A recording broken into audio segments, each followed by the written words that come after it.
a little bear. Hi, welcome back to my channel. Today I finally become a real YouTuber because I'm going to talk about Jake Paul. I think it's pretty obvious right now that Jake Paul is in the middle of a transition. He's definitely tried to multiple times, like every other successful YouTuber has. And sometimes it's been more successful, like his move to boxing. And sometimes it's been less so, like with It's Everyday Bro, or the Team 10 tour, or his website Edfluence, or that time when he tried to convince people that his assistant got punched when they didn't, or his business channel, or when he called out Cody Ko. Or I feel like right now Jake's definitely in one of those transition periods, and so I wanted to see if I could figure out where he's going next. It's Everyday Bro came out more than 3 years ago, so some of the kids who watched him when they were in elementary school might be going into high school now. His audience is definitely changing, and he's going to either have to change with them or try and bring in newer, younger viewers. I'm not going to talk about how he was charged with 2 crimes during the surge of protest that followed the police killing of George Floyd, other than to say he was charged with 2 crimes during the surge of protest that followed the police killing of George Floyd. He was dumb, surprise, and clearly just a rich kid capitalizing off of civic unrest. I don't think there's a lot to talk about there now. If you go to his channel right now, the 2 big things you'll see are he's got a new song out, and as of late he's been working with a lot of adult film stars. Now, sexual content was never something Jake strayed away from. You can see that just by looking at the thumbnails of his past videos, but they're definitely more explicit now than they were before. In a non-age restricted video titled Sex Tape, they talk about sex tapes. They show Tana Mongeau smoking a blunt, and they talk about getting all the horny guys on YouTube to watch his video.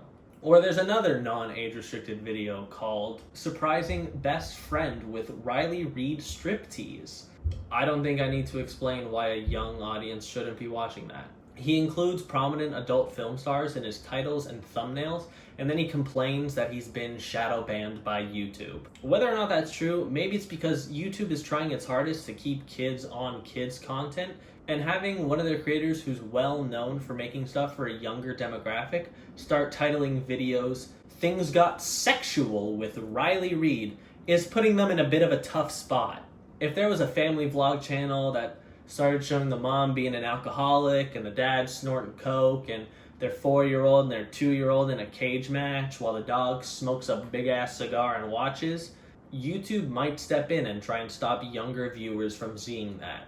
The production value of his videos is higher now than it was during his Team 10 days, but it's still the same content. It contains that same level of nuance and highbrow humor we've come to expect from Jake Paul.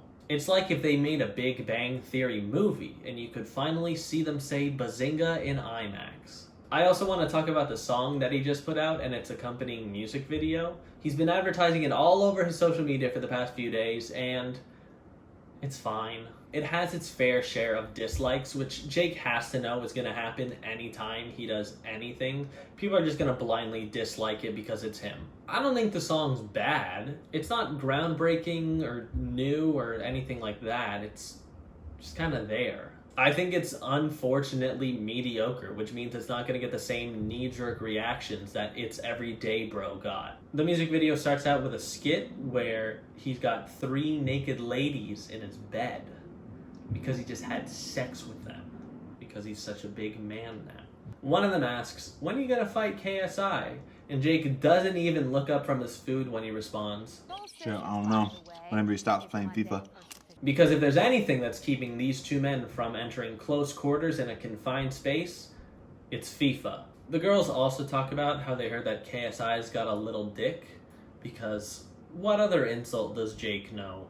It just feels so lazy at this point. The original fights between Logan and KSI and Deji and Jake were in November of 2018. Their fake beef has been going on for so long that I don't think they could remember what fake started it at this point.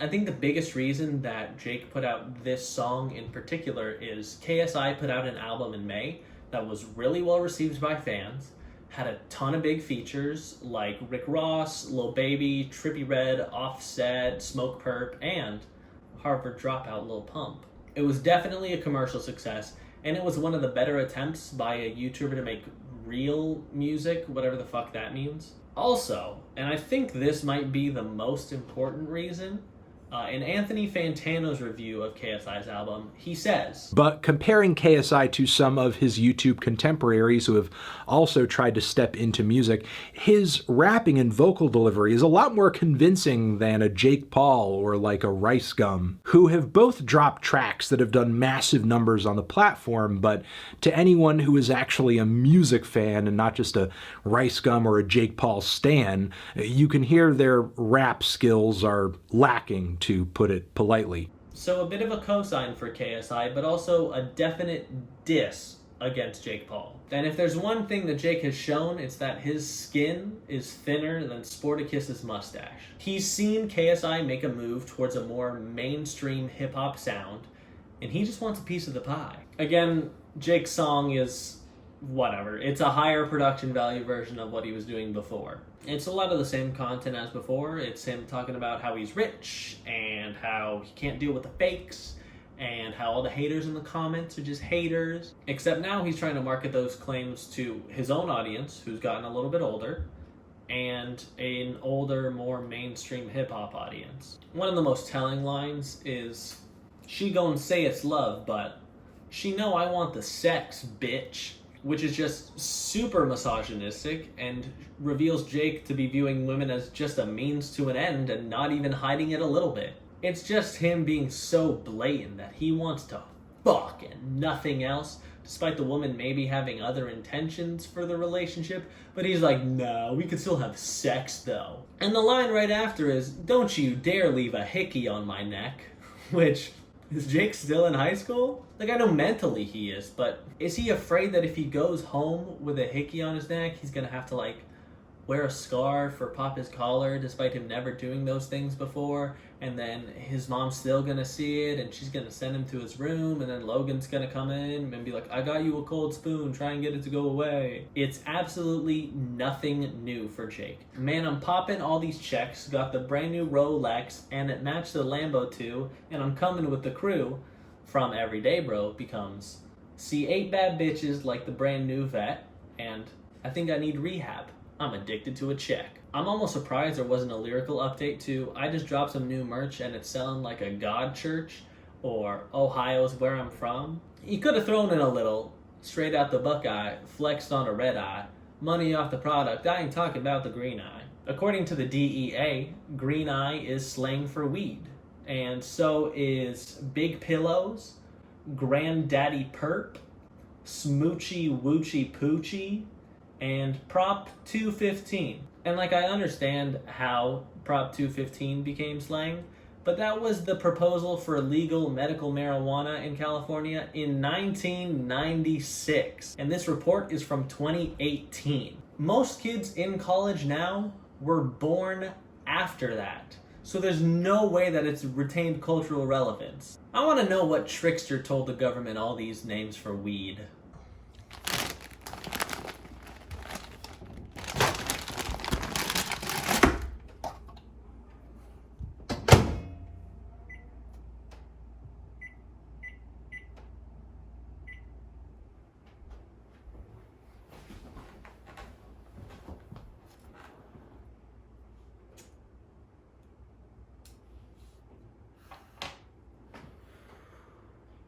Marijuana.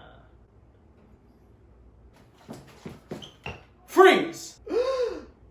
If you just leave me alone, I'll tell you what all the other kids are calling weed so that you could arrest all them and not just me. Alrighty. You've got yourself a deal. Green Goblin. Okay.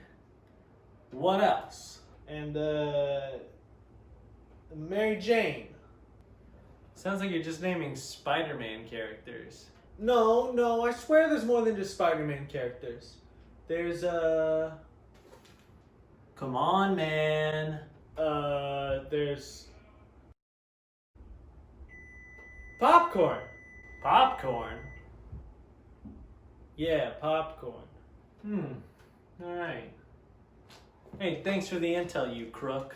Anytime, Dad.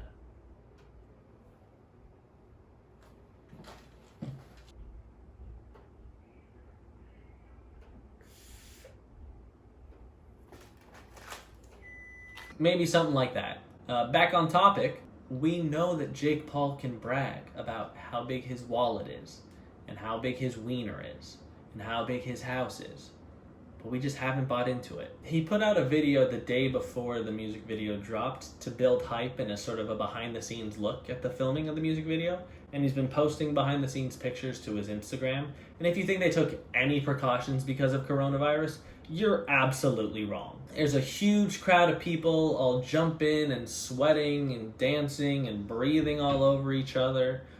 And then they took all those people and put them inside. And if there's even a small part of you that thought that they filmed it in February and they'd just been sitting on it and waiting for it to drop, there was footage of the party they were having while they were shooting the video, and it's from the same weekend that coronavirus cases in California broke 10,000. It was so bad that the mayor of Calabasas addressed the situation specifically and said, something like this will not happen again. Also, there's no way that Jake Paul could ever sit on a project. He's bragged in a bunch of his other music videos that he made the songs in one day. It's every day, bro. It's about vlogging every day. There's no way that he has the patience to sit with something for a little bit before letting it drop if he thinks it could make him any money at all. He's so rich that he probably has forgotten what waiting feels like. The only thing he's waiting for is his day in court because he committed 2 crimes during the surge of protests that followed the police killing of George Floyd. Also, in a behind-the-scenes video, they went to Santa Monica to try and get people's honest reactions without knowing that it was Jake. And his crew isn't wearing masks some of the time, and a lot of the people they're talking to aren't wearing masks. It's a lot of negligence on their part, especially in a state where coronavirus has been so bad as of late. A lot of influencers have been getting in trouble recently for not social distancing. Jake's ex-wife Tana Mongeau and his ex-girlfriend Erica Costell were in trouble recently because they were at a party in which they made an Instagram story where they said, "Listen, we don't fucking care. Sorry."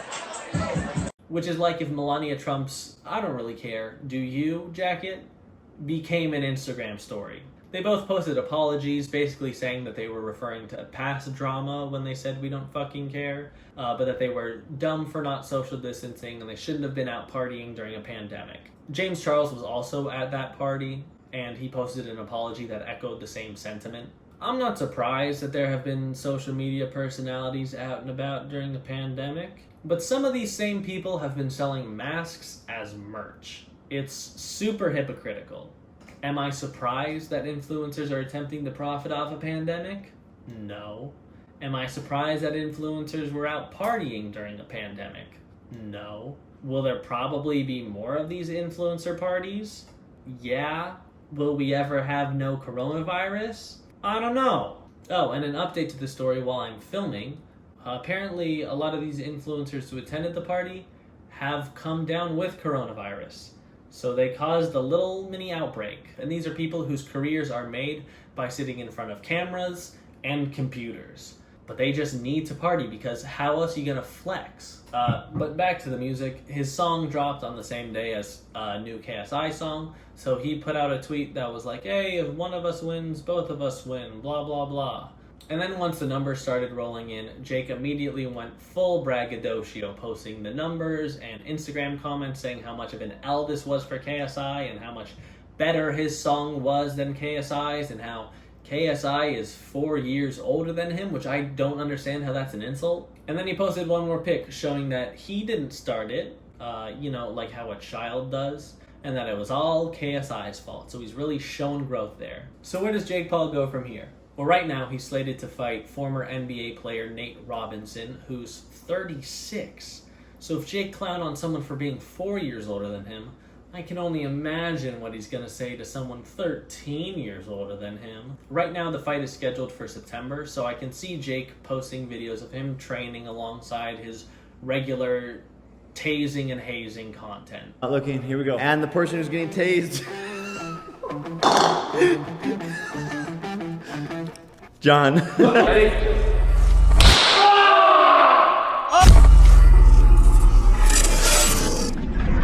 fucked up that I put all of the names grams is John in this bowl? It'll be interesting to see if they reschedule, which they probably will. There's no way they'll find a place that'll allow them to have fans in less than 2 months. And that'll just give him more drama and more content, so he wins either way. It'll be interesting to see how he keeps changing his content, but I don't think he'll be able to win over an older audience because of his consistent narcissism, his consistent stupidity, and his consistent bullshit. Thanks for watching. If you made it this far in the video, I really appreciate it. If you missed my last video, I talked about one of my favorite movies, Teen Beach Movie, and a goddamn disaster that is its sequel. Again, thanks for watching, and I hope I catch you in the next one. Bye-bye.